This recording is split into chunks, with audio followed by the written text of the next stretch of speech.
This week's episode of the Infamous Podcast is brought to you by Comixology.com.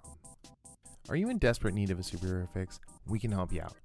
Go to infamouspodcast.com/Comixology and you can get access to Comixology Unlimited free for 30 days. And you can get access to Batman and Wonder Woman and Black Widow and Spider-Man and all these great comic book movies that are supposed to be coming out that have been pushed back.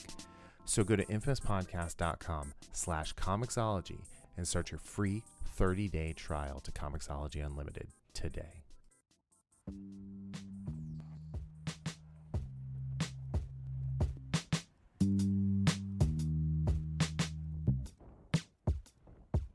Hey, welcome back to the Infamous Podcast. This is Brian.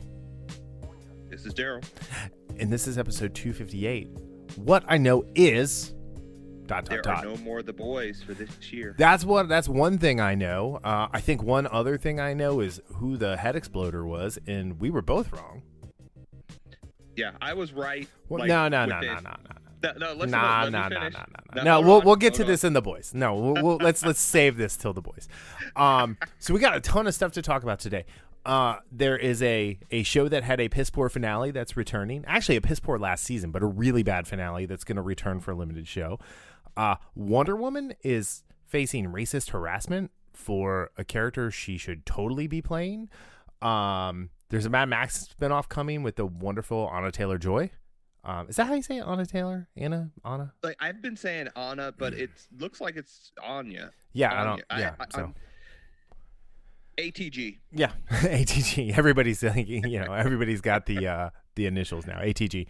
And then Titans, Young Justice, and Stargirl are getting their HBO debut dates. So we'll get into that, and then we have a new segment. And when we get to that, we can talk about what that new segment is. Thanks to our friends at PodDecks, which is this really cool like trading card thing with ideas for episodes and interview questions. I don't know. We're gonna have some fun with it. But yeah, so getting started. The show that is coming back. Are you ready for this? Dexter. Are you kidding me? I think the only show that disappointed me more with its last season than Dexter is How I Met Your Mother.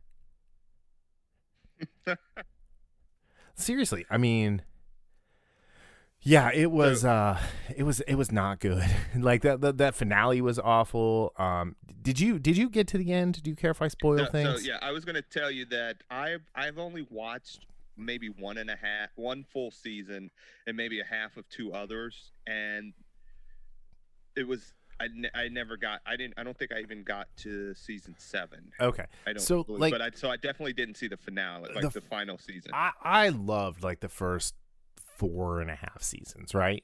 It's when Colin Hanks and Edward James Olmos showed up, I was like, kind of like, I'm gonna keep watching this because it's Edward James Olmos, but yeah, it's and the last season had Yvonne Straczynski from Chuck, who's awesome, but yeah, it's one of these things where they killed off a character. Do you care if I spoil it or no?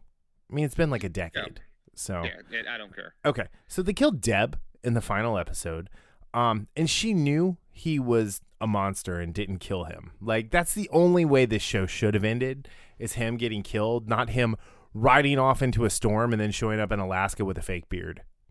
Like, that's how it ended, as a lumberjack. What about his son? He left him with Yvonne Straczynski, who took him to like Brazil or something. Brazil. This is Brazil. I guess like she probably teamed up with Dom in the gang. Who knows? Everybody else does. Because they're family. Mi familia. Oh my gosh. I love Vin Diesel. I can't. I'm not even gonna pretend like I don't love those movies more than just about anything. The last one for me, I have to say, Jump the Shark, and but it was so good though. Anyway, yeah. So I mean, Dexter Returns. Yeah, it's been 7 years, and it's coming back for a limited. It doesn't say. It just says a limited run, limited series. I think I So saw 10 episodes. yeah, I mean, Dexter was only 13 episodes when it aired anyway, so all right. Will I go and get CBS All Access to watch this, or not CBS, Showtime to watch this? Absolutely not. If it lands on like Netflix or something, I might watch it. If I have Netflix anymore, who knows? But but yeah. So I don't know. This whole like reviving dead shows, I think is a practice I don't want to see more of. Yeah, it's you hear it a lot where people trying to be funny on comments where they say nobody asked for this movie. Yeah, I could based on what people that I know like you and other people and what I've read about the final season, no one has asked for another season of Dexter. No, not at all. No, nobody asked for the last season of Dexter. So I don't know. I mean, it's just a show. It was good. It got bad. Did you ever read the books? No. So the first two books, there were 3, maybe 4. I read the first 2 and they were really good. And then I tried to read the third one, and like the whole idea of his dark passenger was like kind of like a Tyler Durden thing, right? Okay. The dark passenger would kind of like take over.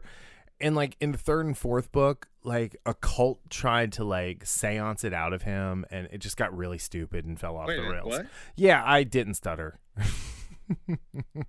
Okay, that's fine if it's like a supernatural thing, but yeah, it wasn't, and then they turned it into one, and it was really strange. And it was around the time of like the Vampire, not the Vampire Diaries, the Suki Stackhouse books. okay. Whatever the True Blood, but I know the books weren't called True Blood. Yeah, when those were kind of hitting, but yeah. Anyway, so nobody Dexter's is the answer to a question that nobody asked, and yeah. Anyway, all right. Yeah. So moving on. I actually want to dig into this a little deeper because I really don't get it. So, well, one, I do get it, but Gal Gadot and Patty Jenkins are teaming up to make another $1 billion movie, with Cleopatra. Casting Gal Gadot, however you want to say it, as Cleopatra, and she got torn apart on the worst social media platform that is filled with the most vile people on the planet, Twitter. The hive mind. Yeah. Well, I've been calling this for the last year. Yeah. I always do the Obi-Wan, a wretched hive of scum and villainy. Yeah. It's terrible. Twitter is awful. These people are like, what was it? Somebody's like, why are you going to cast Gal Gadot when you've got, what's her name? Oh, shoot. The lady who was the voice of Maz Kanata. I just total had a brain fart. You know who I'm talking about. Yeah. She was in Black Panther. Yeah. Yeah. Anyway. Like when man, and she's super pretty. And anyway, but so they're all like wondering like why aren't they casting like a black woman or an Asian woman or a Middle Eastern woman? It's like Cleopatra was Greek, she was Macedonian, so she was white. Gal Gadot is beautiful. I mean, there's like, objectively speaking, I guess. I was just about to say that, like, she's objectively beautiful. So, but like she is, she's come such a long way as an actress. I think, the 3 times she's played Wonder Woman so far, she's gotten better every time. She was the best part of Crap Man versus Crapper Man, Crap of Crap. Joss Whedon did his Joss Whedon thing to her in Justice League, but I think that's going to all be undone because Zack Snyder actually kind of understood the character. And I think, other than the Warners meddling with the end of Wonder Woman, and like she wasn't even the worst part of the end of Wonder Woman. It was more the story and the villain. She was really good. She was a really good, believable Wonder Woman. And I remember when they cast her, my big misgiving when they cast her, she was a beanpole. And, and she got jacked. She did the work. She transformed herself into the role. And, by doing so, like, hell yeah, she should play Cleopatra. Yeah. It's funny because I shouldn't be surprised. I should not be surprised, but at the same time, I sort of was, in the sense of, wow. Mm-hmm. But I guess it's because, I again, this is back when the History Channel was actually the History Channel. They would have documentaries on stuff like this, and this is like the whole Cleopatra. What was Cleopatra? Because again, we know who her father was. That's right. We know that. Yep. The only kind of thing that we don't necessarily know is who her mother was. Yeah. However, based on, and again, I was telling this article that they were talking about, going through some of the stuff that has been discovered with DNA and stuff, that Gal would honestly be a pretty damn good match from right that perspective. So, but people are they think Cleopatra, they think Egypt, so they all automatically assume that even back then, like, people were darker of skin than they actually were. So well, the thing is nobody knows anything about history. Nobody knows how to do any kind of research. All they can do is jump on their computer or phone and go and make noise. Like, that's all this is noise. And when you have people who are like saying, "Oh, she's boring looking, hire an Arab actress," and it's in this one, it's a shame on you, Gal Gadot. This is I don't even know the lady's name. It's super small. Anyway, shame on you, Gal Gadot. Your country steals Arab land and you're stealing movie rules. Shake my head. All right. The anti-Semitism that has come out of this, and the fact that Twitter isn't doing anything about this. Again, I think we can kind of look at Twitter and you guys understand why we're, the only post, I think I turned it off. It was like an automatic post for the show to go to Twitter. Like, I don't use it anymore. It's gross. It's and it's this kind of stuff. And it's all these people with the blue check marks next to their names that just say this horrible stuff. And and honestly, it's mostly women. And this is a female-led vehicle, a female director, female writer. What the heck? What do you want? What can you want? So, and and it's she's accurate for the role. So they get mad about Scarlett Johansson in Ghost in the Shell, which was a shitty movie anyway. It had nothing to do with ScarJo. They get mad about Emma Stone in that movie Aloha, right? But like they get mad about this. But when you go the other way, it's like celebrated as like some sort of victory. And like Batwoman, for example, the guy from The Quartering has some pretty funny takes on the new Batwoman who replaced Ruby Rose. But it's like, I know nothing about her. I don't watch that show, so I'm not interested. But I'm not going to go hop on Twitter and be like, this is awful. Batwoman is a white gay character. They should have a white gay character playing her. It's like, no, it's called acting. The whole idea is to play something different. And I think, I don't know if I sent it to you, but I texted to somebody. It's like, I'm tired of getting opinions from actors. Here's what an actor is. It's a person who pretends for a living, who has their whole look, process, and words written and crafted for them. They're essentially empty shells of people. Or let me rephrase that. They're essentially empty shells of meat that are really good at pretending to be something that they're not. So like great. Like, let's just enjoy actors for the craft of acting, and let's not worry about any of this other stuff. And we'll enjoy going to movies again, but we're not going to be able to go to movies again anyway because there are never going to be movies in the theater. Don't even get me started on that. Yeah. But and I would say it's more the new generation of actors that are like this. I wouldn't call Mark Ruffalo a new generation of actor. Well, that's true. Yeah, that's wow. Yeah, that's it. The problem is a lot of these actors or just blue check mark. Well, I'll go with keeps with the actor is, and again, a couple people have said this.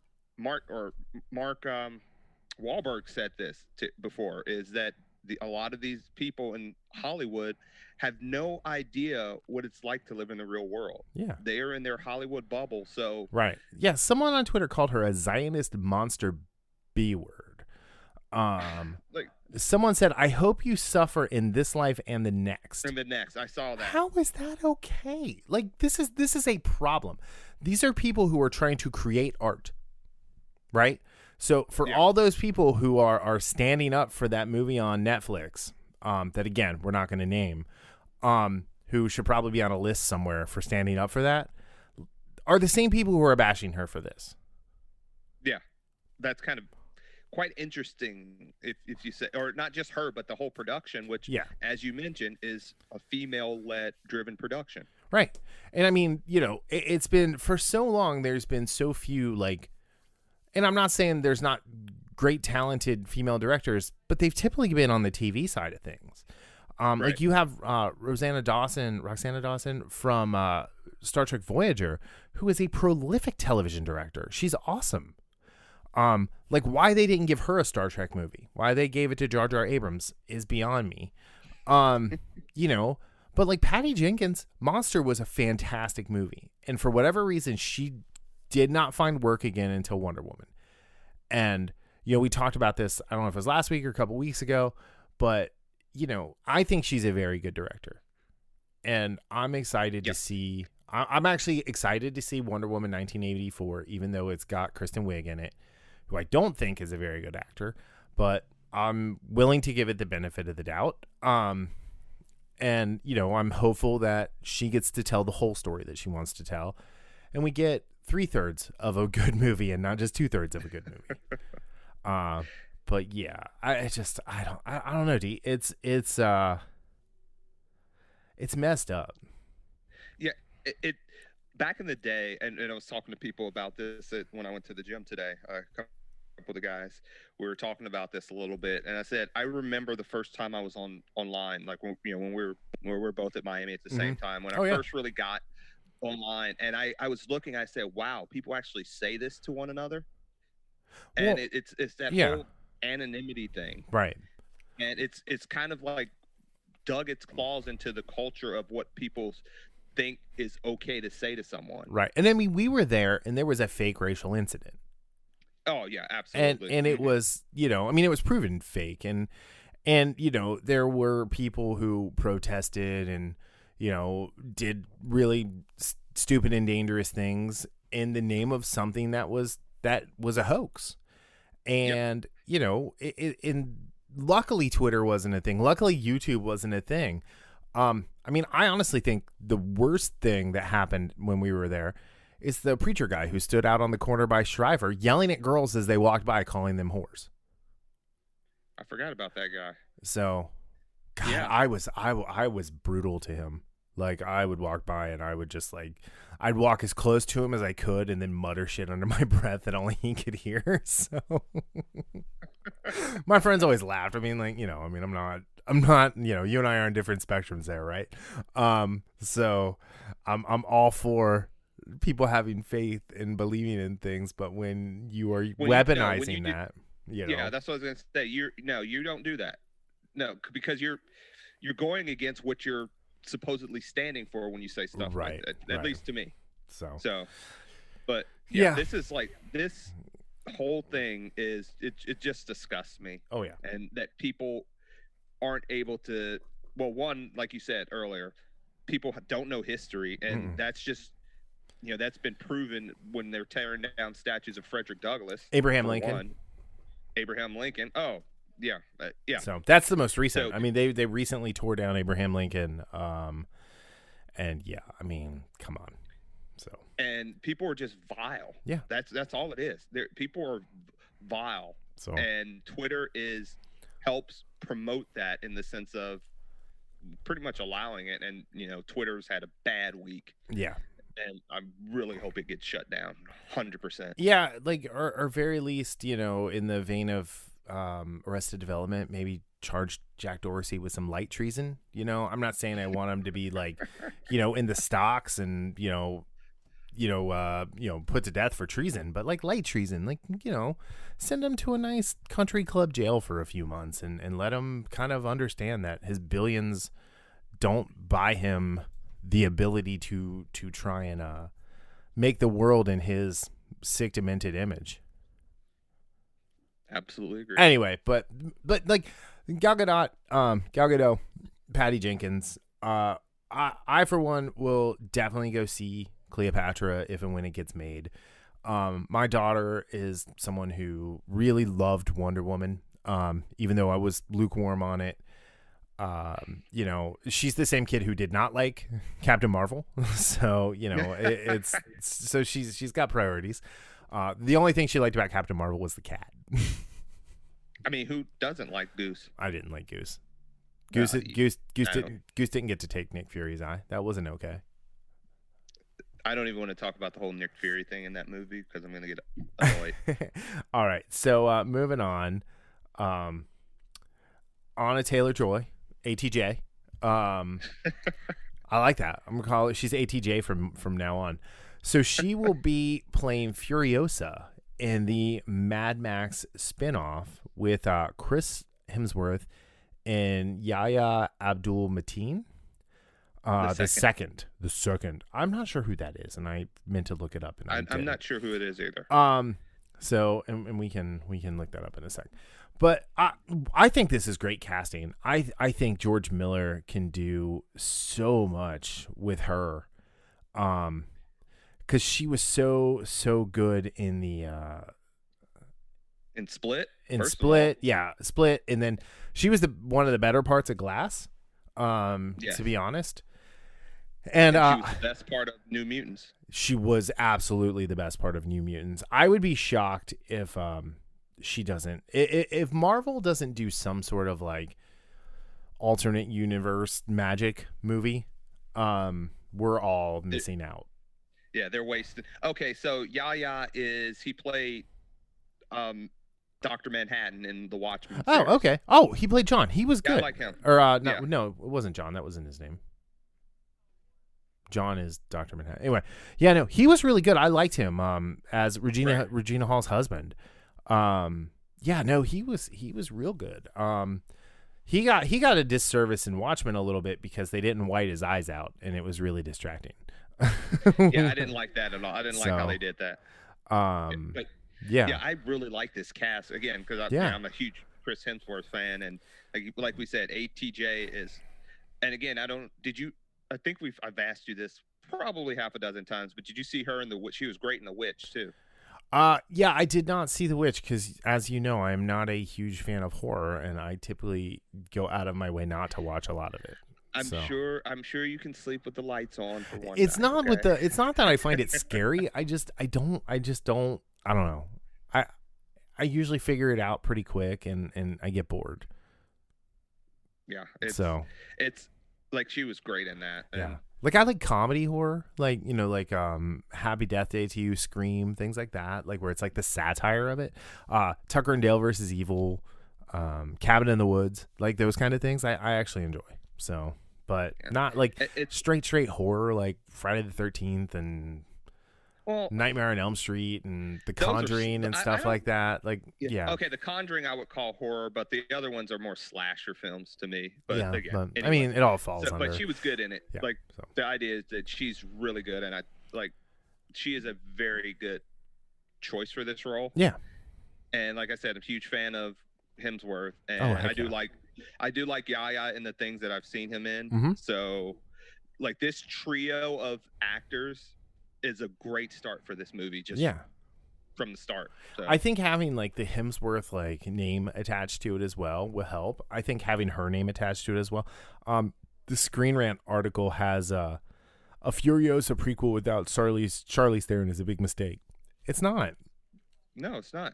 And it's funny. At first, when I thought about it, like before this article, but like a few months ago, I kind of thought the same thing, and then I stepped back and ruminated about it a little bit and said, if they get the right actress, I think it'll be fine. And I think they got the right actress. Yeah. And like you said, with Hemsworth attached as well, mm-hmm.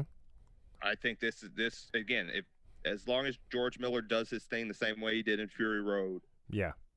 this will be a rocking good time. And I mean, like, we'll get to see probably Furiosa with both arms and things like that. So, who knows? But yeah, maybe a snake bit off her arm. Something, yeah. I'm being sarcastic. I know. Yeah. Anyway. But no, I think one, we love Charlize. Like, you and I both mark out hard for her. We went and saw Atomic Blonde day one. We were we were both, I think, night before Old Guard watchers. Yes. So yeah, I think this is really, really good casting, and I for one am excited to see it. Very excited. I think did the article say they were trying to start filming sometime next year? Yeah, sometime next year. Okay. So, all right. So then, the last news bite is the DCU is shutting down. Plain and simple, right? It's done. To quote Tommy Haberford, it's donezo. You wronged me, you donezo. So we got the release dates for Titans season 2, Young Justice and the Outsiders, and Stargirl season 1, when they will be migrating over to HBO Max. And this doesn't have to be something like we really get into super long. But it's November, I believe it's November 1st for Titans and Young Justice, I thought. I saw, yeah. Yeah, because Stargirl is December 1st. Yeah. Yep, so there you go. So I'm kind of excited to check out Stargirl. Hopefully it's the unedited versions from the DCU app. And not if they don't do that, it wouldn't make sense. But again, HBO and all that stuff, they do some weird stuff. So I really hope it is the uncut versions. Yeah, and then hopefully we'll get season 3 of Titans soon. That's what I'm looking forward to. I want to hear more information about that. Yeah, and then season 4 of Young Justice and Young Justice Outsider, just Young Justice. That article didn't have anything about it. It didn't have anything about season 4, but season 4 is in the works. I kind of want to go back and rewatch season 2 because I only watched it the one time, and I want to watch it through my super critical lens that I had there after watching it with the 12 too many storylines that they had going on. I actually need to watch it just for the first time. What are you talking about? Young Justice. Oh no, I'm talking about Titans. But no, yeah, you should definitely watch Young Justice for the first time. Yeah, Titans is one of those that there were so many. Yeah, we kind of discussed that back at last year when we were talking about those storylines of season 2, and because I really love the cast. I love the cast, but I hope they settle down season 3 and just say, hey, this is what we're going to be about. It's just got to be Cadmus. Cadmus only. Just Cadmus. That's all I want out of season 3. So yeah, so like Cadmus as a villain, I think is perfect. But then, we're talking about these seeds that they planted for Red Hood, like you were saying. And they don't have a Joker. Do they? I don't think so, no.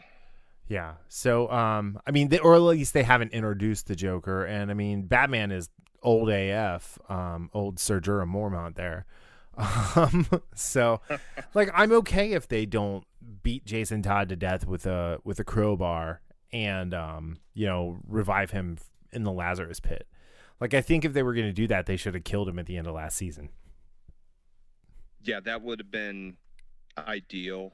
I am curious to see how they approach this Red Hood, because the seeds were definitely there in the second season and him being out with the group. Mm-hmm.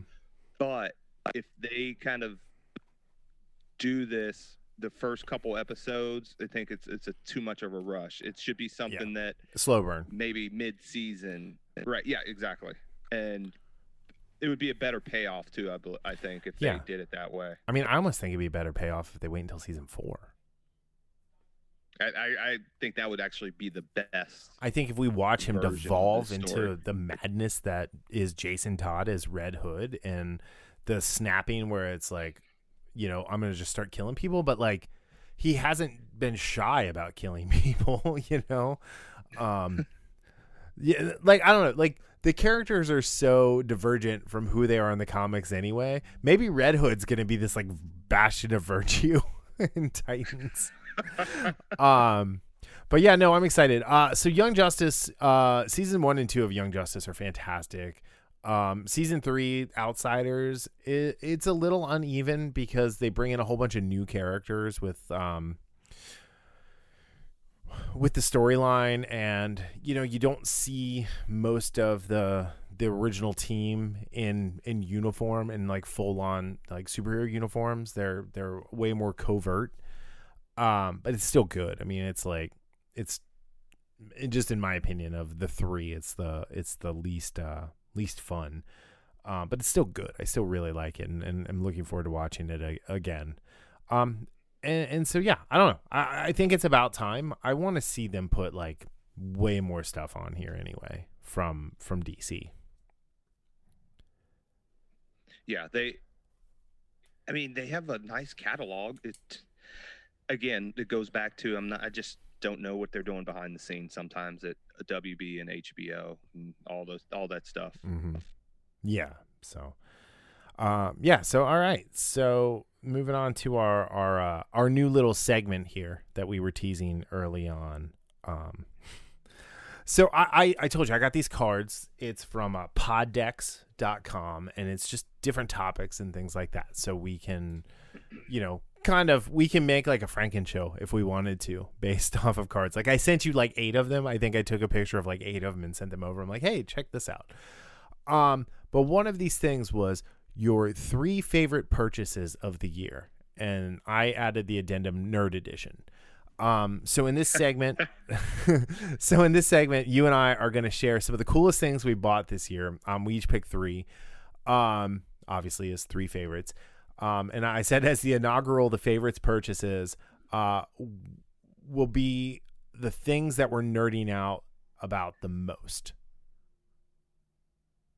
Right. So we're going to share what they are and why we're nerding out.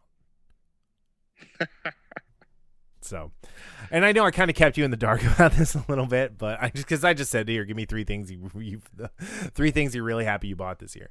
So, why don't you kick it off with and you can go in whatever order. All right, I'll go with the first one that's actually took the most of my time at when I was playing it is Ghost of Tsushima. It's a PS4 exclusive title, and it takes place around the time of the Mongol invasion of Japan. Although this is its own story, it's one of those open world games, but with a strong narrative. Okay. It's not like a Fallout, it has a very strong narrative. It is an amazing game. It's great graphics. It has a surprisingly deep story. I love the character you're playing with is Jin Sakai, who, he is, one of the lords of the island of Tsushima that gets overrun by the Mongols. Okay. And the gameplay is fantastic. They are having tomorrow actually is the multiplayer DLC, which is going to be free, which I'll be very interested to play. Oh, cool. But I love this game. Very good game. And okay. I've told about it before. And when you get a chance, if you ever get a chance to play it, I mean, I'm definitely going to buy it. I mean, I bought Marvel's Avengers because of you. So, and I didn't buy Squadrons yet. Which I was funny gonna buy. I was super excited about it. actually just watched a video of that of one of the content creators I follow, Hmm. and he was playing it, and it actually did look kind of good. I mean, it looks So, cool. I like, I want the third person view of the ship. I want to watch the ships. I don't want to like be in the cockpit, but that's just me. mhm. So cool. Yeah, no, I'm excited about this game. I've loved everything I've seen about it, and I've definitely looked at some of the stuff, and yeah, so cool. That's a good one. All right, so I'm gonna do my first one on the list, which is my standing desk. So, I got the Jarvis Foley, the Foley Jarvis, L-shaped standing desk. It is a monstrosity. It's 81 by 60, at the L, and it is awesome. And it is the centerpiece of my new office that I've been redoing here in the Nerd Den studios at home. So, I'm excited for you to come back into the studio when the construction is done to enjoy it. Yeah, I love the pictures you sent me of that. It looks really cool. So yeah, Really I mean, cool. like I've completely like redone everything in the office so far. Like we repainted. I've got like all my artwork back up, and not all of it yet. I actually took my Todd Knock Cyclops to get professionally framed because I had it in a shitty frame that we had like laying around the house. And so yeah, I'm excited for that. But yeah, no, this desk is great. I get to sit and stand all day long. I actually I went to Five Below and bought like one of those little like twist and spin balance board things, right? And then I bought a piece of the like workout floor mat that they have there, like the connectable workout floor. Mhm. Cut it down, glued it to to the balance board so I could stand on it barefoot. But yeah, so it's been great, and like I don't know, I really like it. It is a nice change of pace because I hate sitting. I hate it, and I this has been great. Yeah, I'm kind of still in that searching phase for another desk because Dude, check out like I'm this isn't sponsored by them or anything, and I definitely paid, according to my wife, way too much for a desk.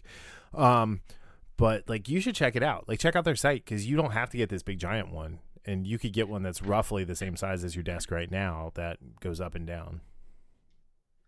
yeah, because like I'm sitting right now, but I think honestly I think standing can sometimes give you that more of that energy. Yeah.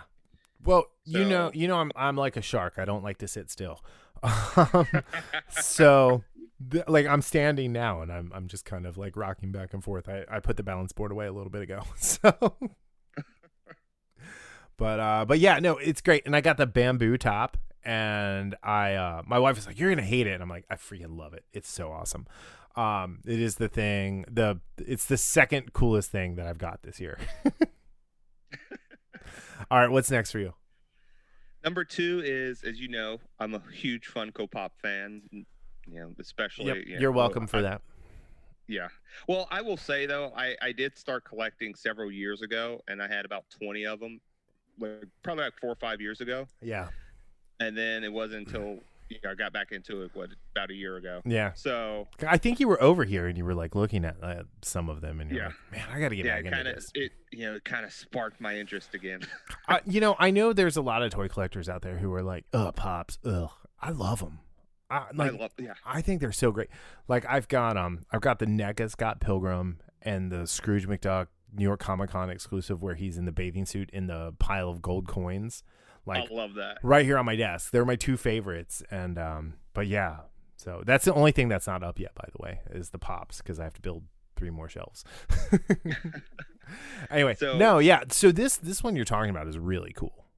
yeah. So again, one of the most, and as a MCU fan, one of the most iconic scenes in the entire series, or in the entire phases of the Marvel movies, all 23 movies, is that first Avengers movie after the "I'm always angry" punch the space slug, and then it does that panoramic shot of all the Avengers. They have the Funko Pop version of that, and it all connects together into a diorama of that. And I have 5 of the 6. Captain America doesn't come out until next month. But once I have 5 of the 6, I can interlock them together because they have their own bases, and it goes together just like the movie. And it's so awesome. Like, so is it like a piece of pie that they're on where it like connects, or is there like a hole in the middle? No, it's kind of like so. The normal Funko Pop stands that most of these characters have. It's like that, except it's made in the image of like the street, so it's not kind of like as uniform as most of the stands would be. Right. Okay. So they definitely lock together, and I think one of them has an extra piece for the center or something. Okay. Cool. That's probably Cap. But, yeah. The only problem is I'm just not sure where I'm going to be able to put it because someone has an issue with when I put out Funko Pops. Yeah. Well, he's a cat. He does what cats do. Very cool. All right. So my next one is something I've pre-ordered. But I still bought it because I paid for it up front. It's the Sideshow Collectibles Clone Wars Ahsoka Tano. So even though it's still a year away from coming to me, I bought it. It looks amazing. I'm so excited for it. I loved the look of the character in the last season of the Clone Wars that aired on Disney Plus, and it was a no-brainer. I didn't even think about it. It's like, whatever, $200, whatever it was. It's like done. Oh, that was the one I got the email about, and I saw that looks very nice, right? So, and I remember because they announced it on Instagram, and then they're like, it's on the next day. They're like, all right, it's up for pre-order, and like, I didn't think it was gonna sell out, but at the same time, it's like I definitely want this. And so this will be my first Sideshow collectible. I haven't gone that route yet. I'm a little bit nervous. I don't know once I go that route if I'll be able, because some of the Sideshows, the Avengers ones I've seen and things like that. I think they have a Witcher one. Are just incredible. Yeah. And yeah. I mean, I've done 2 Mezcos. I have the Batman 112 or Batman Beyond 112 and the Cyclops 90s Jim Lee 112. And I love those. Those are great. But I feel like the Sideshow is just that to the next level, which it is even like, which I think is awesome. So, I've gotten I still buy Pops, I still buy Star Wars action figures, but I stopped buying like the Marvel Legends. I stopped buying a lot of the DC stuff. I really just get the Nightwing stuff and the Damian Wayne and Kyle Rayner. But yeah, so I mean, I stopped getting like Transformers and Lego, and so yeah, it's like if I figure, why not like go for quality over quantity? Right. Yeah, absolutely. You can't. I don't think you can go wrong with the Sideshow collectibles. No, not at all. So like, I'll just sometimes go on their site and just look at some of them. Just kind of, how if you're shopping for something, you're like, I don't want to pay money for that, but I just want to look at it. There's so many, but there are a couple that I've almost pulled the trigger on. There's a couple Thanos ones that. Yeah. Oh, dude, there's a couple cool Thanos. Yep. If you ever go to so anybody listening, if you go to Kokomo Toys in Kokomo, Indiana, they've got like an entire just cabinet of them, and like it's probably like a 30-foot long display case. And there's so many, and they're so cool, and it's like, oh, I so want this one, but like there are ones that are like vaulted or sold out, and it's like I'm not paying $500 for a doll. Yeah, right. So but yeah, so I hopped on that one. I think they have a Cyclops one too that I might actually end up getting. So but yeah, all right, so what's your last one? So this one I was kind of torn. I know you did the Ahsoka, you paid for it, but you don't have it. So both of these were Hasbro Pulse exclusives, and I ended up deciding to talk about the one that I have. So the other one that I don't think I'm going to get until January is the Supreme Cobra Commander from the GI Joe, the new GI Joe classified line. Yeah. But I ended up going with the one I have already, and it's Snake Eyes. Again, Snake Eyes was always one of my favorite probably my favorite GI Joe character because I didn't like the GI Joe themselves. I was more of a Cobra guy. Go figure. Uh, but it's just it's and again you got the Cad Bane I believe, and it's like it's very similar to that, and has its box. I don't know if Cad Bane has its own kind of diorama or what have you, but no, it's not like that. Like the box for your Snake Eyes was like the coolest thing about it, and almost like I almost got it just for the box. Oh, okay. So okay, it's not just because the art, but... just the the box art, like it's really cool, and all the accessories. Yeah, and I was just about to say there's so many accessories in there, and I love these GI Joe figures. Most of them, a couple of them are kind of questionable, the design, but the articulation and everything. The only thing this one was missing was his wolf, which I was kind of disappointed it didn't have that as a Pulse exclusive.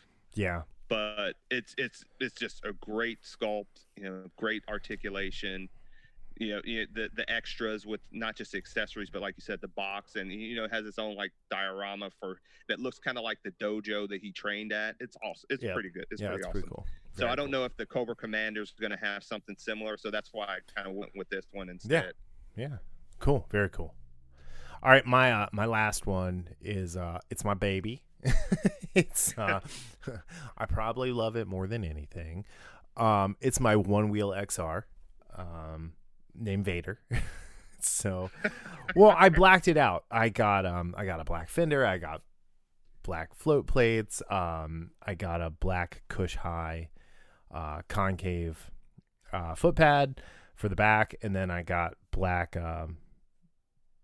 paint and colored in the wood foot pad on the front. So if you aren't familiar, which I wouldn't be surprised, a one wheel it's like a snowboard, but it's for land, and it's got a go-kart wheel with an electric motor inside of it that balances. And so I don't know if I told you about this, but the coolest thing about it is it makes 43,000 calculations a second to stay balanced with its accelerometer. So you don't have to worry about balancing like on the board. It balances for you, and then you like kind of in a Segway or hoverboard fashion, you put like weight to the front to go forward, you put weight back to go back. I go for these long ass rides. I've got almost 500 miles on it. I got it at the end of March, right when I ordered it right before the world went to hell. And I got it at the perfect time for the lockdowns and stuff in Ohio, because I live right by a really big amusement park, and so I would go and just ride over there and around the parking lot, this gigantic parking lot where there was never a car.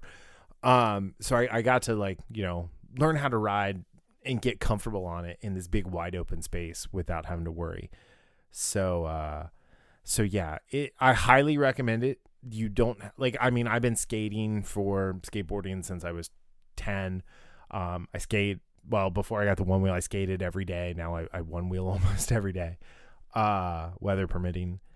And, it's like, I usually end up calling you actually when I'm floating, through my helmet, and it's so much fun to just be away. And if I don't call you, I usually listen to all the different audiobooks I listen to. It is honestly, the way you talk about it almost makes me want to get one. Dude, you need to get one because I need more people to ride around with. I mean, and it's funny, every time you say one wheel, the Power Wheel song goes off in my head. Power wheel, power wheel. Power makes it go. Anyway, I mean, it's kind of like that. I mean, it goes 18 miles, or it has a range of 18 miles. I'm like 230 right now, because I gained like 25 pounds during lockdown. But I mean, I still get a ton of range. Its top speed is like 20 miles an hour. The fastest I've gone is like 17. But I also don't want to die. So, but I mean, I just like carving around.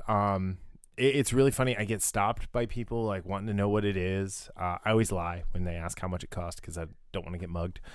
I was up riding around like City Hall in Mason a couple weeks ago on a really nice day, just like riding like all around there, and a couple cops were like, "What is that?" And so on my electric skateboard, I've had like some cops be like, "Hey, what is that?" And I would always let them try the electric skateboard. I won't let them try the one wheel. That's your baby, man. Well, no, it's just so there's a lot of people who hop on a one wheel for the first time and end up with a broken collarbone. Because they hop on, they don't respect it, and they just go, and they usually end up falling, and and if you ride it wrong and you try to do things that it can't do, it will literally like buck you off like a bull. So but yeah, so for anybody out there who is looking for like some sort of fun like adventure type thing, the one wheel is perfect. They have the XR and they have the Pint. They're not sponsoring the show, but it is 100% my favorite thing that I've bought. For example, I got the electric skateboard at the end of 2017, and it's only got like 230 miles on it. I got the one wheel in March, and it's almost 500 miles. Man, that's... So actually we'll ride it up to the gym, which the gym's, it's like 6 miles each way. You just put it behind their desk or something? No, I stick it in a locker and lock it. Okay. So yeah, I can the lockers there are wide enough that I can put that in and then just shove like everything in between it because it's kind of at an angle. Okay. But yeah, it's really funny because like people are like, "What is that?" Like, so yeah. Anyway, all right. So that is 3 favorites. We've got some other of these things from PodDecks that we're going to try in the next couple weeks, but I thought that was a fun one to do. Yeah, I like that. Yeah, 'cause I had to think about a couple of like Ghost of Tsushima was the first one that came to mind. And said, yeah. All right, definitely. And then the other two, I'm like, okay, what do I want to check out here? Put on my list. Well, I'll be honest. I forgot. Like I've gotten so many miles on the one wheel. I forgot to put it on the list. You're the one who reminded me to put it on there. So I thought for sure. I was like, I know he's gonna put that on there. No, I forget what I had on there. I it was something stupid. So, all right. The Boys. Wow. So in the like kind of opening sentence for the show, The Boys season 2 finale, What I Know, has come and exploded all over our screens. I think that's just the only way to describe it. All right, so the summary for this week is learning from Becca about Ryan's capture. Butcher makes a deal with Edgar to help Vought reclaim him at Homelander's cabin. However, Butcher reneges on the deal and attempts to save them from Stormfront. When Stormfront attacks his mother, Ryan cripples her with his eye lasers, but accidentally kills Becca. Oh, by the way, spoilers. Sorry. Anyway, just rewind and forget you heard that part. Butcher forgives Ryan after the boy takes his side over Homelander, while Maeve uses the plane footage to force Homelander into letting them go. With Stormfront's Nazi past leaked, Edgar halts his plans to sell Compound V as the boys are cleared of all charges, and Annie is reinstated into the Seven. Adna also has A-Train rejoin. Adna also has A-Train rejoin, but not the Deep, before an assassin kills him. Rejoin the Seven.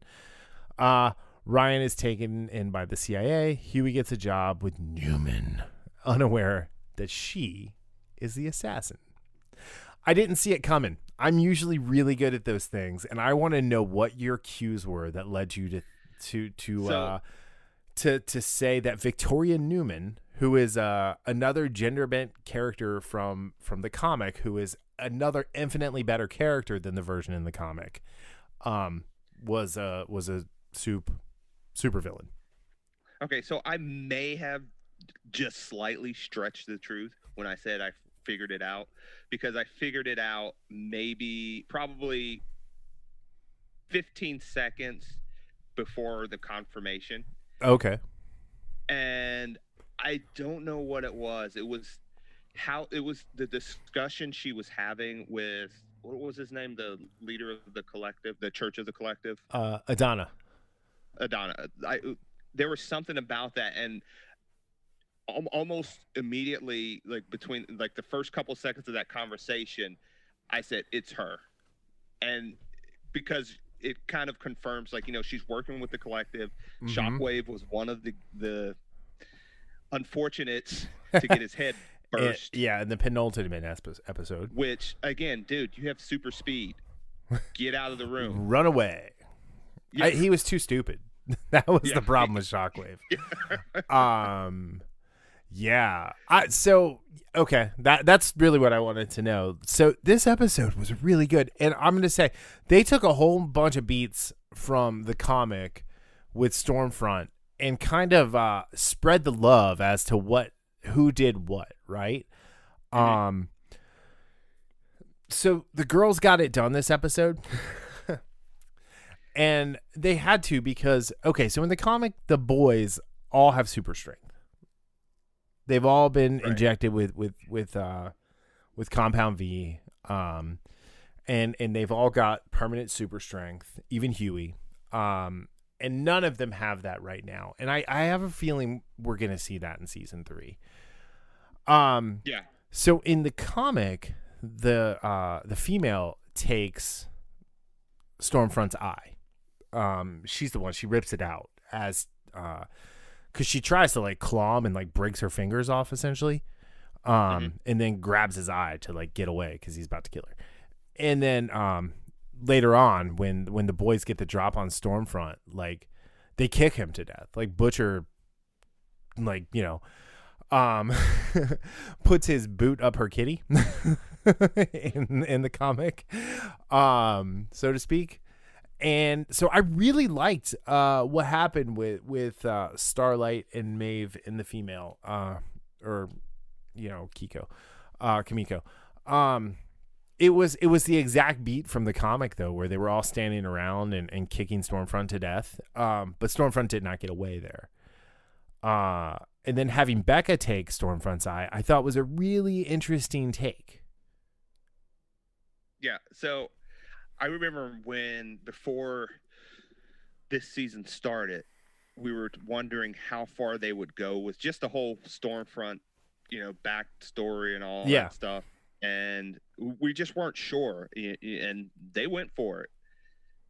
Like, so I've told you that I haven't gotten to that point in the comic, but I did, I did like the execution of, for the most part, again, with a show like this, or with most shows, there's what you call the plot of convenience of how someone gets to, from point A to point B. Okay, yeah, whatever. Yeah, that's like a minor gripe, and that's a minor gripe pretty much every show ever has. So, okay. But I did think it was interesting that they gave Becca a point before, her ultimate demise by taking a Stormfront's eye like that. So I have a question. How can Stormfront be bulletproof but not knife proof? So I was thinking that as well. And, when that happened, I thought of not Man of Steel, but Superman Returns, with that scene when the guy has the machine gun and one of the bullets hits off of his eye. Right, and it flattens and falls to the ground. It's the coolest scene. It's the coolest scene in the entire. Well, it's the second coolest scene in the whole movie.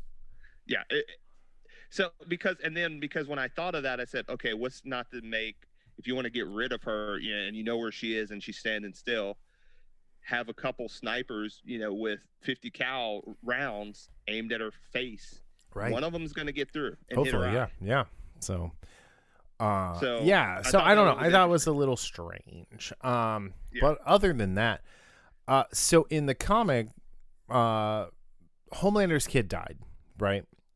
It killed Becca in utero, and drowned in her blood, which is what Professor Wheelchair told her happened. Yeah, Vogelbaum. Thank you. Professor Wheelchair told her what happened, or told Homelander that is what had happened during season 1. So it was fitting that Ryan, who was I feel like he was a victim this entire episode, of a lot of different things, had his powers kick in and inadvertently kills Becca. But not before just completely maiming Stormfront. You mean Darth Vadering her? Oh, I think that is a very good way to look at it. I mean, the only thing she didn't do was say, "I hate you." I hate you.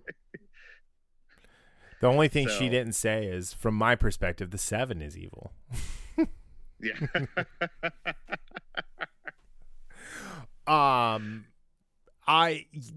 There was, so with Ryan, they kidnapped him at the end of the last episode. They take him to the Planet Hollywood version of a restaurant, Voight World, or Vought World. And he has a panic attack because he's never been around people before. And I thought that's when his powers were going to go off. Yeah, I actually, for a second, I thought that was going to happen too. So, I thought Anthony Starr did, or Anthony Starr, there's no H, did an awesome job of showing compassion and concern. He truly loves Ryan. And I rewatched it today earlier, and I watched it last night, but is exactly right, in the sense of when he says "I love you," like there's no pretense there, there's no smiling for the camera. That like came from his heart. Yeah. And I know one of the things, I didn't read the article, but Starr said he doesn't want Homelander to be redeemed. Too late. But I love, and he does such a good job of giving those small snippets of the humanity that, that small sliver of humanity that's still alive. I think it's still alive once, that's somewhere inside of him. Yeah. So that scene I love that scene because, Homelander, other than, the times he had with Stillwell, which those are still some creepy scenes from season 1. Him being able to, talk to this kid who, I mean, it's just sensory overload. That's what happened with him. And be able to say, hey, I completely understand what you're going through because I went through the same thing. You know, I was babbling and crying like a baby, or whatever he said. And, because it was the first time that Vought had introduced him to the world. Right. And he said he flew 90 miles away and was, like you said, crying like a baby.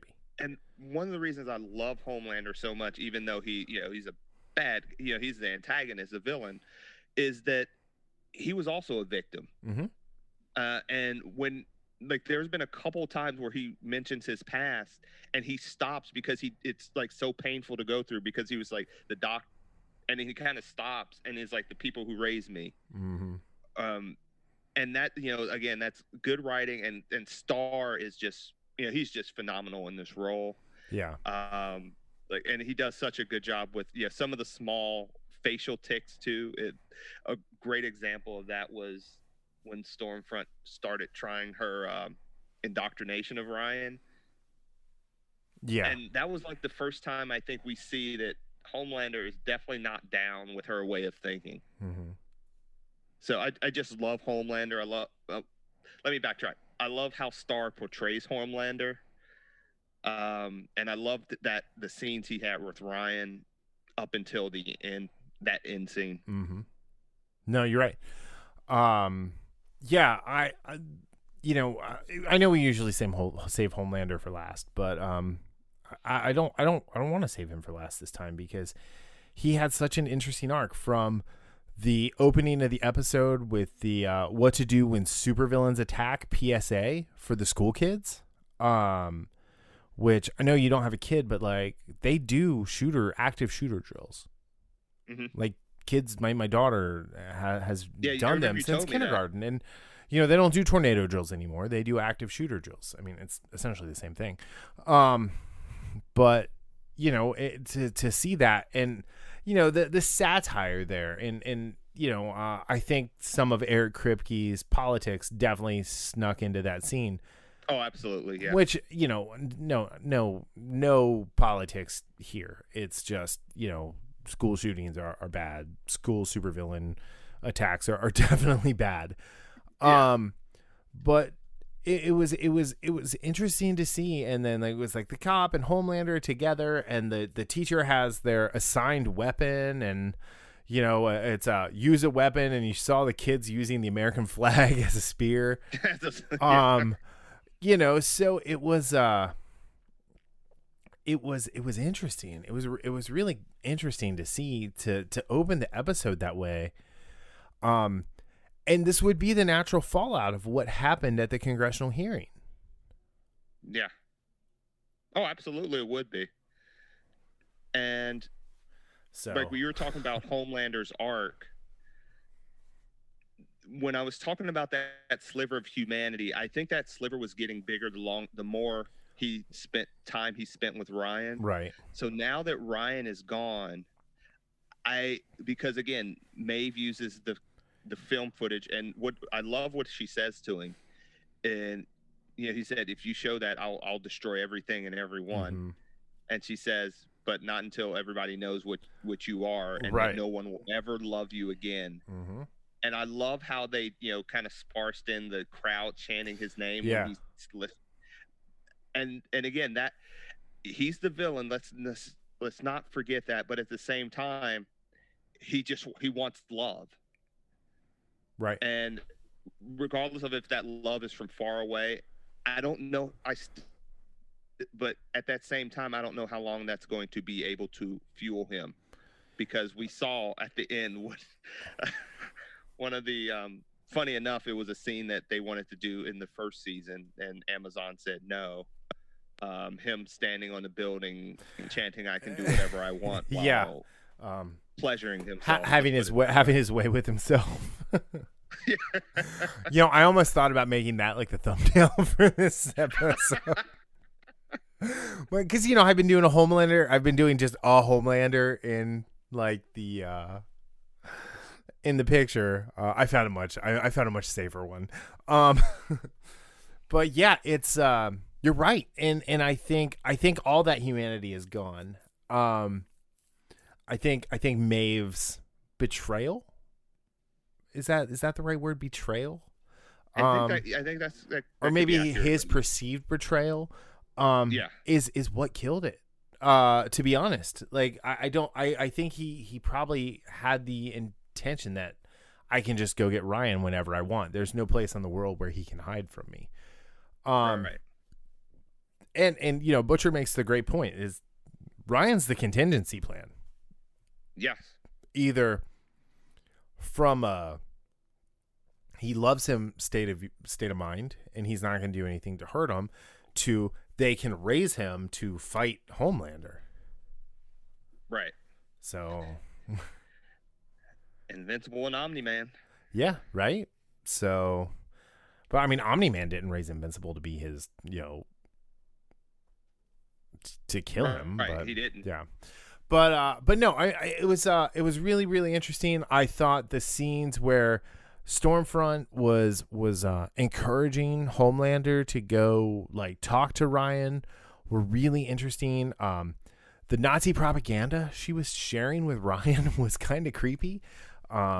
When she was talking about how like they don't like us because of the color of our skin, and it's like it's called white genocide. What the what?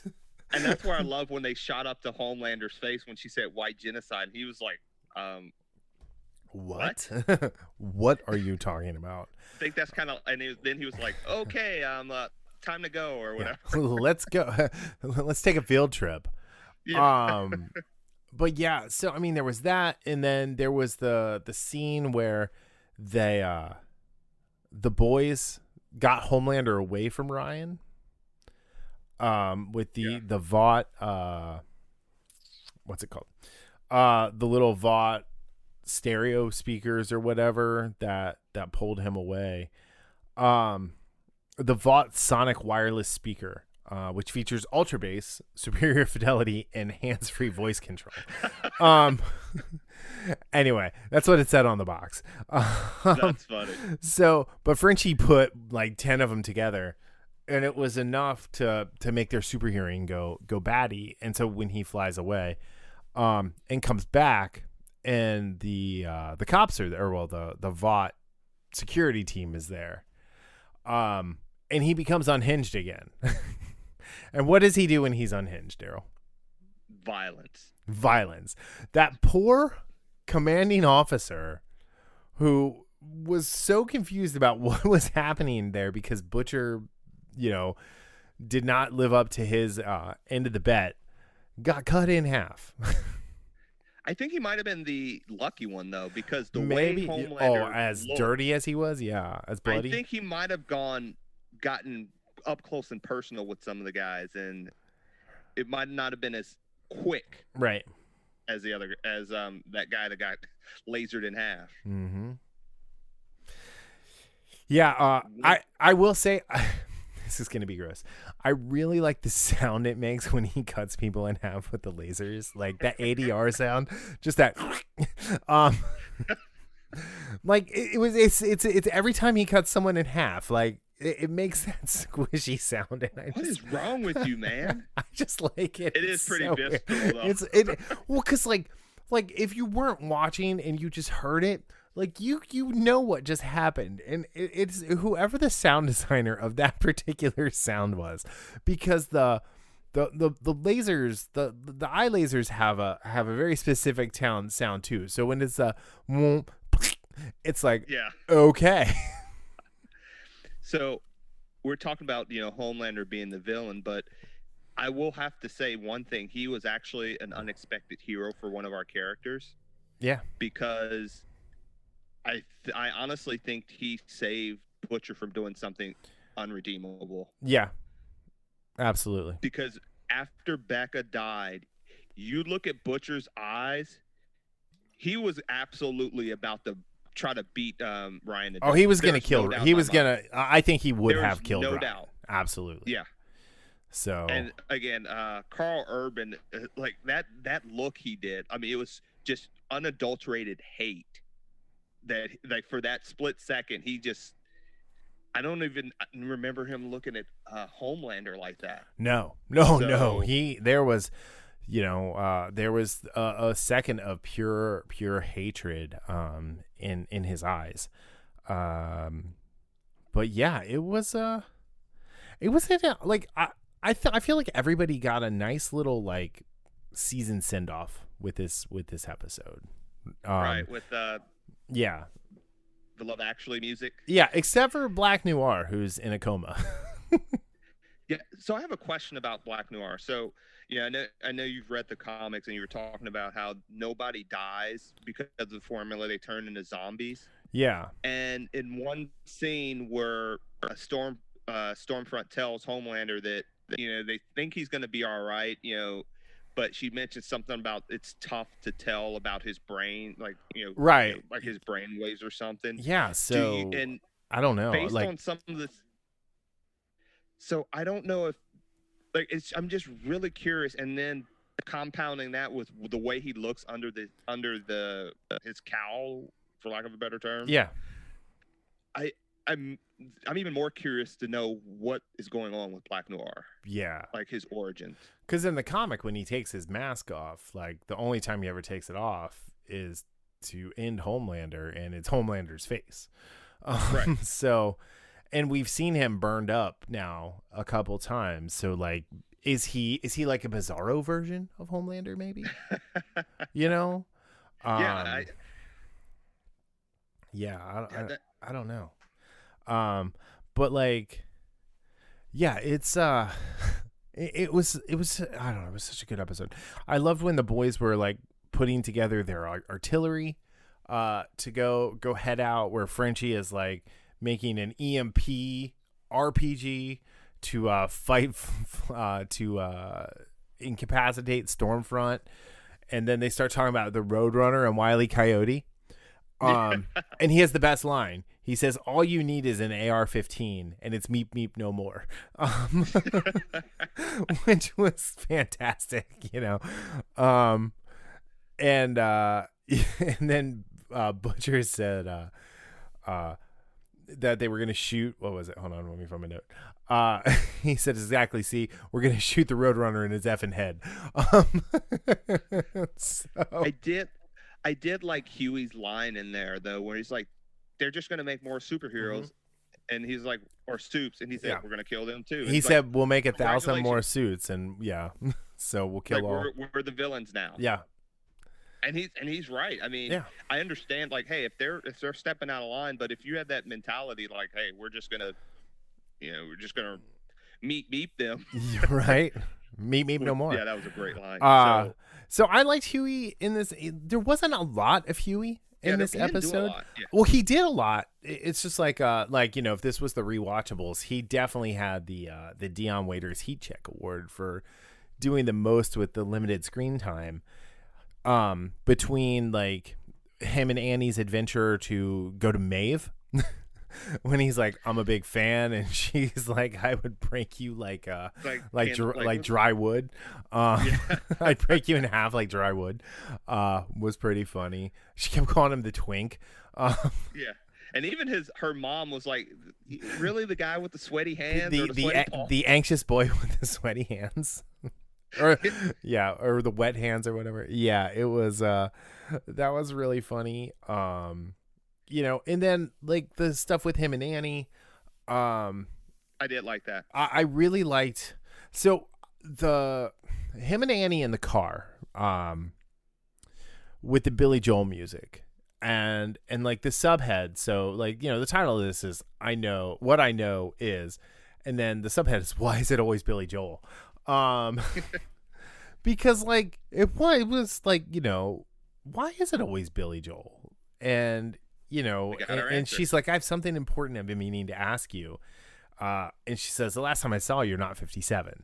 And why are we always listening to Billy Joel? And he says, well, I'm 57 on the inside. So, but he explains to her, it's like, it's what his mom listened to. They had dance parties. And when she left and he was just a little boy, it just kind of stuck with him. And I also thought listening to Only the Good Die Young was a little, I thought it was more of a foreshadow than it was going to be, or it was going to be more of a short foreshadow than what it turned out to be. Yeah. So, and that song's been stuck in my head all week, but I don't know the words. So I just make them up and I'm driving my wife crazy. But yeah, and we were talking about the endings, Mm-hmm. or everybody had a good send off. Yeah. Frenchie and Kimiko getting to go dancing. Yeah, that was great. So I've loved how they've kind of over the last two seasons have formed this just wonderful bond. Mm-hmm. Because yeah, because remember he saw himself in her. Yeah. In season 1. Right. And that's why he didn't kind of follow Butcher's command. Mm-hmm. And even though they had issues when he found out she's the assassin, she's getting paid to kill people. Mm-hmm. They've gotten through that, and you're right, that was a great send off for them. And then also we get getting to see his kid again. Yeah, that was great. That was just the little girl was so excited to see him, and Laszlo, is that it? Laz Alonso, yeah, did a great job in that scene. Because he's just a big teddy bear, right? Yeah. But no, I liked. I really liked this episode. Like, this absolutely could have been a series finale, and it would have been okay.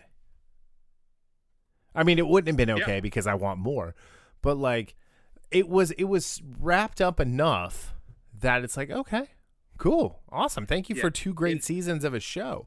But like, they also left enough open where it's like, where does it go next? And what is Jensen Ackles gonna do as Soldier Boy to this cast? And are they gonna do the gay relationship between Soldier Boy and Homelander? Yeah, I don't think, right. I was reading something about, I don't think they are, but I did see that they are going to do some form of hero-gasm, which again, I know what that is in the comics, but I didn't experience it reading the comics. So. Yeah, so it's just a giant week-long orgy for heroes where they say they have to fly off to space to fight these aliens who come back every year. I thought that was pretty funny. But yeah, I think it was really, I don't know, it was really cool, and I really enjoyed this season. Yeah. Like a whole bunch. Yeah, I love the like. I mean, we've been gushing about this show all year long, and you know, I love the cast. I love what they do. And you know, I also think that it's the little things, right? Like when Becca shows up, and the boys are, you know, just doting over her. The ham and cheese French, the jambon and brie. It's just it's not cheese. It's ham and butter sandwich that Frenchie gives her. And then MM shows up with the Diet Coke with lime, because that like what has Butcher been telling them? Yeah. It's like, you know, I mean, I get it. And it was just really a cute scene, because they were all four, Huey, Kimiko, Frenchie, and MM, so excited to see her. And I don't know, I really dug it. And that when they kiss, it reminded me of one of my favorite MCU movies, Civil War, when Steve kisses Sharon, and then Bucky and Sam are in the car, and they just smile and give him that nod. It's about time. Yeah, although he didn't say F you afterwards. Right. Like Butcher does. He should have. Cap absolutely should have. But yeah, it was good. I really like it was that little bit. You know, it was cool. Yeah, I don't know. I thought the A-Train stuff was interesting. Like, I actually found myself kind of rooting for A-Train again this week, which, you know, part of that is Jesse T. Usher, right? Part of that was like A-Train kind of did what he had to do to orchestrate the ouster of Stormfront. Yep. And you got to appreciate the hustle. Yeah. It was done selfishly, but also it was for the greater good as well. So yeah.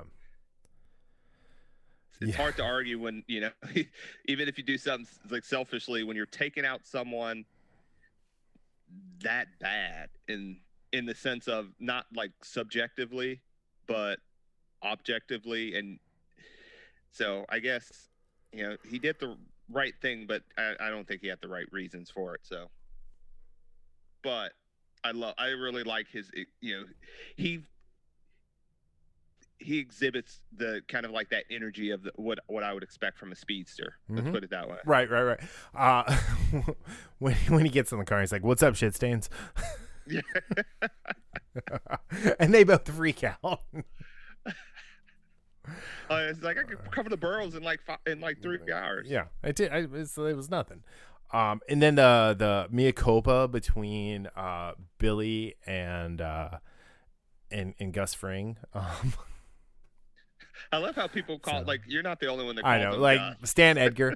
You know, can I interest you in the Gruyere puffs? No, I'm sure I've got a sniper on my head. I thought that was one of two really good meetings that Stan Edgar had. So the one with Butcher was really good. And you know, you see what Edgar thinks about Homelander there. You know, that Homelander's a problem, and it's a problem he's gonna have to solve sooner or later.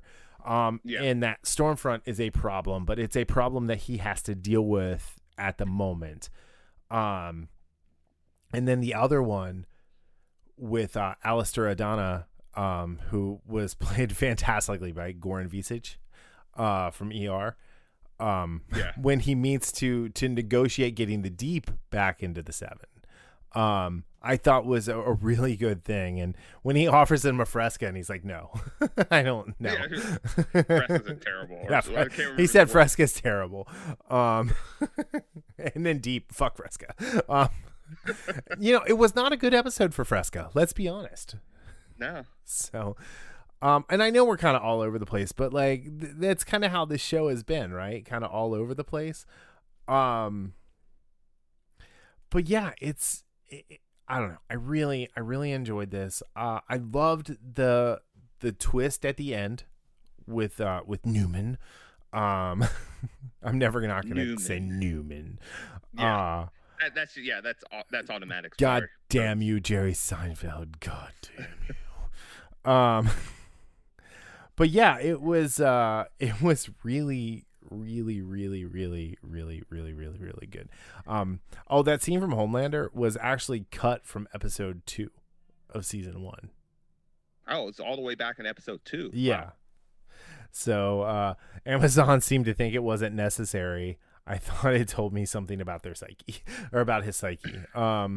So yeah, it was good. I like, again, like the little moments, like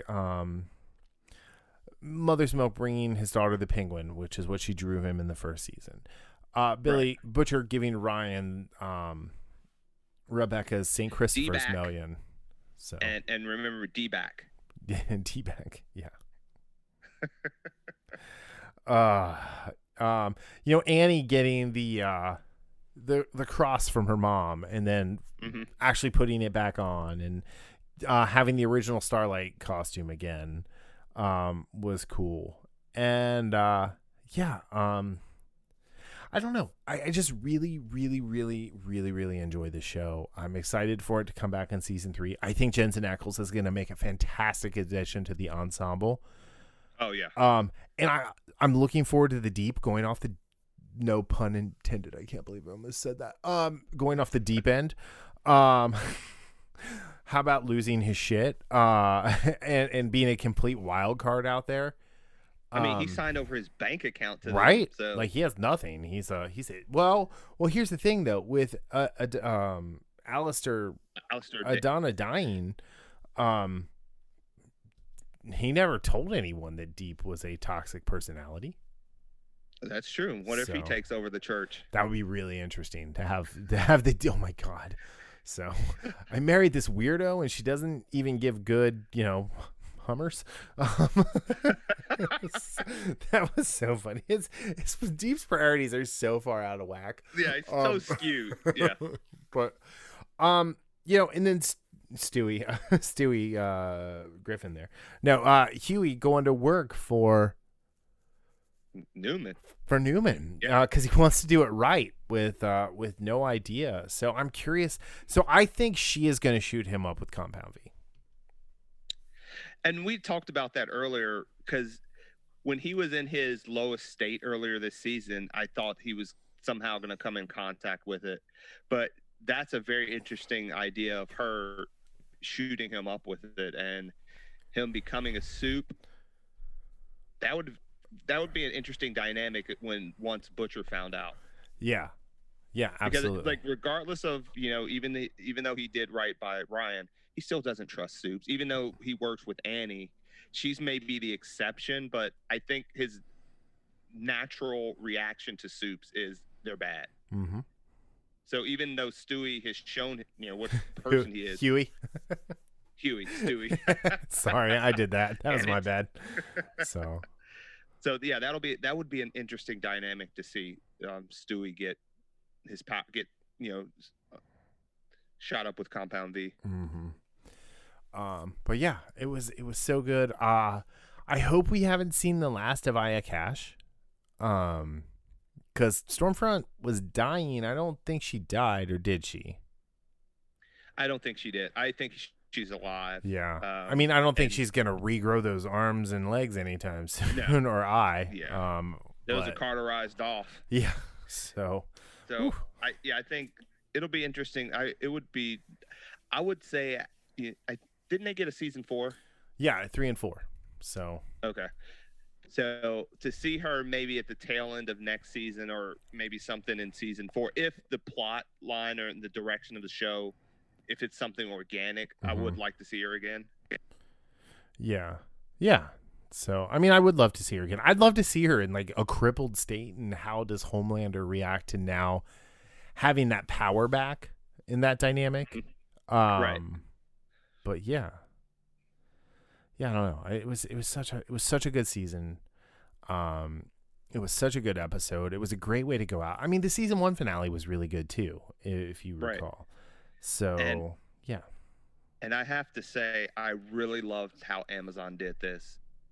First 3 episodes and then weekly after that. Yeah, I really liked that. Because the first 3 got my binge itch scratched. And then I got to go back and watch it. So, I guess so. Next is Mandalorian, and I think next week, I think next week we need to talk about the A24 Blumhouse movies. Yeah, that hit. So yeah, all 4 of them hit. So we definitely have to. We'll figure out which ones we're gonna talk about next week. Maybe we'll do 2 mini reviews, and then the next week do 2 mini reviews, and then we'll have the Mando after that. Yep. But yeah, no, I don't know. I think Amazon's doing between this and Afterlife. That's not what that was called. Was it? Yeah, it was Afterlife. Or Upload. Sorry. Upload, right. Upload, yeah. Between this and Upload and just they have a lot of just really cool originals lately that are well worth watching. And they've had some good movies. They had the one with Jim Gaffigan, Mrs. Maisel, which is great. Jack Ryan, which was good. Carnival Row. I'd say Jack Ryan. Yeah. The Expanse, Hannah, Man in the High Castle, Fleabag. I don't know if you watch Fleabag, but Fleabag is it's 2 seasons, but it's fantastic. You can bust that whole thing out in a day. But yeah, and then the different movies that they've had and things like that. I feel like Amazon's just kind of killing it right now. Yeah, they are. We need to check out Utopia as well, because I watched. Okay. I watched the first episode, and there was an almost jump the shark moment. Okay. With the first episode, not in the sense of, it's just something some characters do that didn't make sense, but it's an interesting concept. I have to say that, and I'm really intrigued. I'm going to go back on it and watch some more, but it's very intriguing. And speaking when you were talking about Happy Death Day, Jessica Roth is in it. Oh, cool. I like her. So. And Rainn Wilson. I like him too. So yeah. No, I think this is I think this bodes well. I mean, and we have The Expanse coming out in December, and yeah, it couldn't come at a better time. Yep. WandaVision I still don't. It's December. I think it's December or the tail end of November. Well, I mean, it's going to be December because we've got 8 episodes of The Mandalorian. So if it starts on the 30th, we've got a couple months, and hopefully they overlap it a little bit. But who knows? So, I mean, they're going all in. Yeah, Disney is. So that's something that, we could talk about that next week. I wanted to do a little more research into that. But yeah, all right, man. You got anything else you want to add? Do whatever you want. You nasty. All right. Thank you guys for listening. Thanks to Julian Brown for being our sole patron so far. We're looking for that second patron. Darryl needs better internet. I'm kidding. I'm just teasing you. But yeah, no. Check us out on at infamouspodcast.com. Links to everything. Subscribe, enjoy. So yeah, we'll see you guys later. Peace out. Bye.